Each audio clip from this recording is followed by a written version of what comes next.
proposal skripsi ini dituliskan dengan struktur yang ada seperti ini. Nanti kita sesuaikan dengan pedoman penulisan apakah sudah benar atau belum. Saya mulai dari bab 1 pendahuluan. Kita lewati aja judulnya agar kita fokus ke isinya, jadi akan mendapatkan masukan-masukan yang menurut saya penting untuk dipahami. Latar belakang 1.1 mengenai latar belakang. Seharusnya di sini bukan hanya latar belakang, tapi dituliskan yakni latar belakang masalah. Karena yang diungkapkan di sini sebenarnya kan masalah-masalah yang ada. Nah, ini jadi penting untuk menambahkan kata masalah di sini. Kemudian kalau kita lihat tulisan ini menggunakan pola penulisan deduktif. Namun di sini poin-poin yang seperti ini apakah sumber referensinya ada? Wah, ini kadang ada. Kenapa tidak dituliskan? Tidak dituliskan. Nah, saya harap nanti penulis ini paham dengan masukan saya. Kemudian yang diungkapkan di sini ini ungkapan dari penulis bahwa masalah-masalahnya itu seperti ini. Kemudian tiba-tiba muncul lagi seperti ini. Apakah sumber referensinya ini ada atau tidak? Seharusnya ada keterangan pengutipan yang jelas, kemudian sumber rujukan yang jelas, sehingga apa yang diungkapkan penulis dari pola pikir deduktif ini, dan yakni ada ungkapan teori, kemudian perdebatan dari teori, kemudian masukan dari penulis seperti apa, kemudian pentingnya penelitian ini, kemudian ditunjang lagi dengan teori lagi, kemudian dengan masalah semakin mendalam. Di sini mengungkapkan mengenai permasalahan perempuan dalam novel Kesempatan Kedua Tercermin. Ini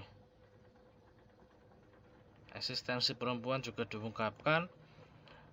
Wah, sudah selesai ini.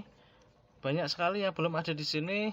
Misalkan masukan dari saya pertama ada dialog, teori, dan masalah. Nah, ini kemudian yang kedua masukan dari saya. Kemudian ada penelitian yang mendasari penelitian ini itu apa? Nah, ini kemudian yang ketiga ada hal yang menarik. Bukan hanya menarik, tapi ada hal yang penting juga.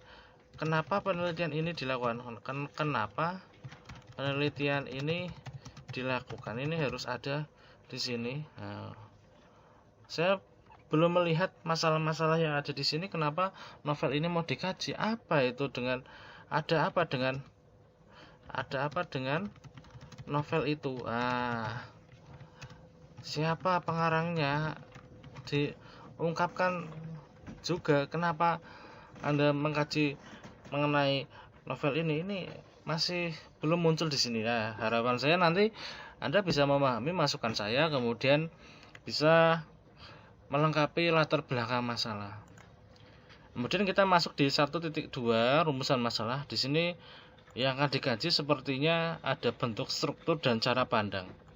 Ada dua hal, berarti nanti di sini akan menjelaskan mengenai struktur intrinsik dan struktur ekstrinsik. Seharusnya agak disinggung sedikit di latar belakang masalah, bagaimana struktur yang ada di sini sehingga tepat dengan benang merah yang ada di rumusan masalah ini.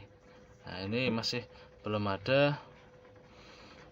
Kemudian manfaat. Kemudian tiba-tiba ada model pembelajaran ini hubungannya apa? Nah, ini kita tanyakan hubungannya apa? Apakah akan diterapkan dalam pembelajaran di sekolah? Karena dalam rumusan masalah Anda tidak menyinggung pembelajaran di sekolah. Kemudian di latar belakang masalah juga tidak ada hubungannya dengan sekolah. Ini model pembelajaran kooperatif tiba-tiba muncul di sini. Hubungannya apa? Nah, ini silahkan dicermati lagi. Jika tidak ada hubungannya karena Anda tidak melakukan penerapan di sekolah, kemudian latar belakang Anda juga tidak ada kaitan dengan sekolah, maka dihilangkan saja. Ini saran dari saya. Kemudian bab 2 kajian pustaka, sepertinya di awal ini kalau kita pahami kajian pustaka berarti ini pustaka-pustaka, referensi-referensi yang digunakan untuk memperkuat penelitian Anda. Kalau kita masuk ke teori struktural berarti ini mengurutkan dari rumusan masalah. Seharusnya di sini nanti ada teori struktural mulai dari definisi, ciri-ciri, kemudian jenisnya apa saja, dari intrinsik sama ekstrinsik, semuanya nanti lengkap karena Anda melakukan analisisnya, strukturnya.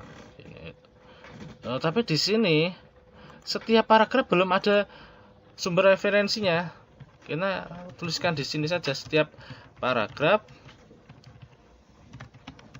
belum ada sumber referensinya. Seharusnya setiap subbab seperti ini ada minimal 3 sumber referensi. Jadi Anda bisa mengetahui teori A, teori B, teori C. Kemudian Anda bisa di bawahnya di sini. Nah, seharusnya di sini itu ada simpulan. Anda bisa menarik simpulannya sehingga ini benar-benar pemikiran dari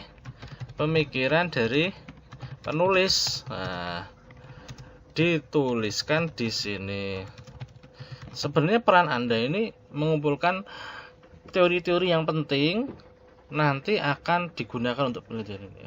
Ternyata ini baru muncul satu teori, ini masih kurang sekali, dan harapan saya peneliti ini tergugah nanti untuk melengkapi apa yang menjadi dasar penelitiannya.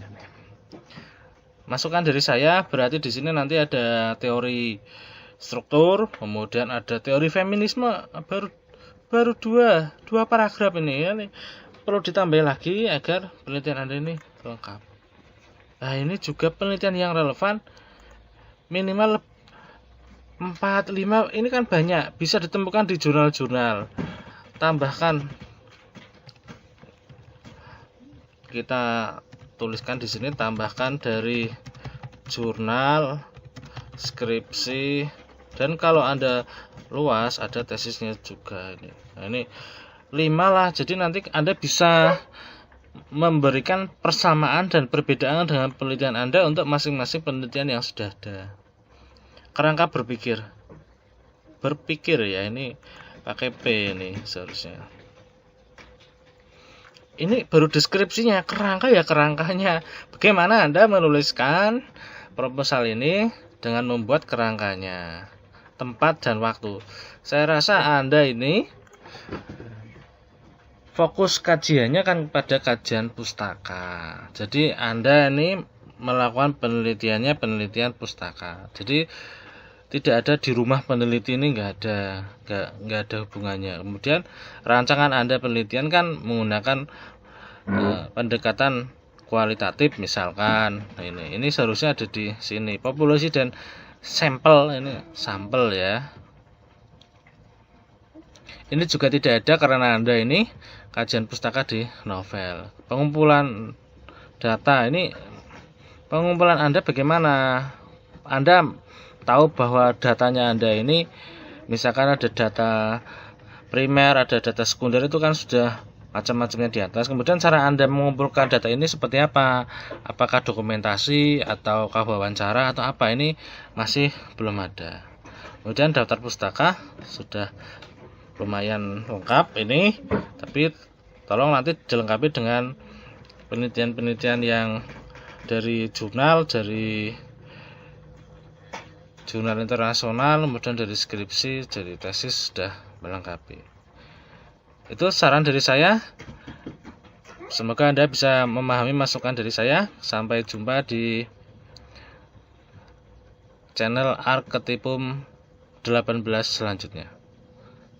Salam budaya.